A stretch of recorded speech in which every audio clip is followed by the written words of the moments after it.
चालत्या रेल्वेतून महिलेचे दागिने चोरणाऱ्या चोरट्यास अटक. चोरट्याकडून चोरीतील सोन्याची चेन जप्त. धावत्या रेल्वेतील चेन स्नॅचिंगची घटना सीसीटीव्ही कॅमेऱ्यात कैद. दादर ते हुबळी एक्सप्रेसने प्रवास करणाऱ्या महिलेचे धावत्या रेल्वेतून चेन ओढून चोरी केल्याची घटना घडली.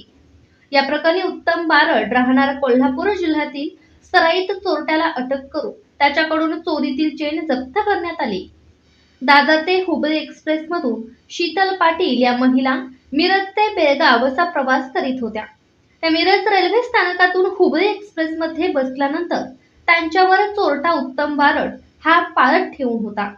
मिरज रेल्वे स्थानकातून हुबळी एक्सप्रेस सुटल्यानंतर त्याने धावत जाऊन शीतल पाटील यांच्या गळ्यातील सोन्याची चेन हिसकावून पलायन केले होते. दरम्यान ही घटना सीसीटीव्ही कॅमेऱ्यात कैद झाली होती.